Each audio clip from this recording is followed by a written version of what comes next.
Transgenders కమ్యూనిటీకి municipal కార్పొరేషన్లో cooption సభ్యులుగా నామినేట్ పదవులిస్తా అని హామీ ఇచ్చిన సీఎం రేవంత్ రెడ్డికి తెలంగాణ స్టేట్ ట్రాన్స్జెండర్ అధ్యక్షురాలు ఒరుగంటి లైలా ఆధ్వర్యంలో కరీమాబాద్లో సీఎం రేవంత్ రెడ్డి చిత్రపటానికి పాలాభిషేకం చేసిన ట్రాన్స్జెండర్స్.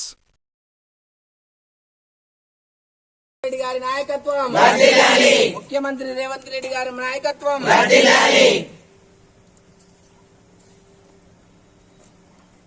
ప్రజానాయకుడు రేవంత్ రెడ్డి గారి నాయకత్వం, ప్రజానాయకుడు రేవంత్ రెడ్డి గారి నాయకత్వం.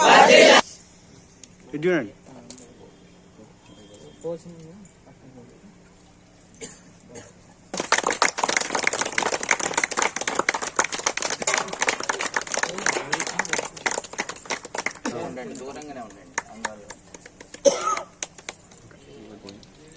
రేవంత్ రెడ్డి గారి నాయకత్వం, రేవంత్ రెడ్డి గారి నాయకత్వం.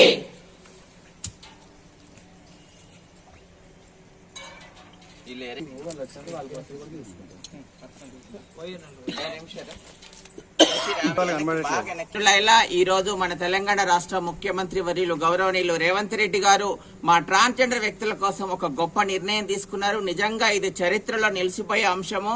ఏంటిదంటే ఇప్పుడు జరగబోయే మున్సిపల్ ఎలక్షన్లలో మా ట్రాన్స్జెండర్ వ్యక్తులను కోఆప్షన్ సభ్యులుగా తీసుకోవాలని, నామినేటెడ్ గా తీసుకోవాలని రేవంత్ రెడ్డి గారు ఈ నిర్ణయం తీసుకోవడం నిజంగా గొప్ప వరం. మాకు గతంలోనే మాకు గవర్నమెంట్ ఉద్యోగం, ట్రాఫిక్ వాలంటీర్లుగా, మెట్రోలో ఎంప్లాయ్మెంట్ గా, అట్లాగే ఇందిరమ్మ ఇండ్లల్లో కానివ్వండి, గవర్నమెంట్ స్కీమ్లలో కానివ్వండి, ఉచిత బస్సు సౌకర్యం లాంటి ఎన్నో అవకాశాలు కల్పించి మా ట్రాన్స్జెండర్ వ్యక్తులను గౌరవంగా బ్రతకడానికి అవకాశం కల్పించింది ఈ ప్రభుత్వము.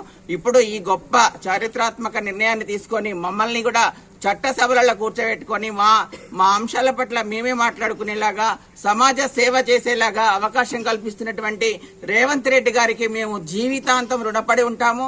తెలంగాణలో ఇది గొప్ప అవకాశంగా మేము ఫీల్ అవుతున్నాం. తెలంగాణలోనే కాదు, ఇది టోటల్ ఇండియాలోనే కూడా ఇది మొదటి అవకాశం అని మేము అనుకుంటున్నాము.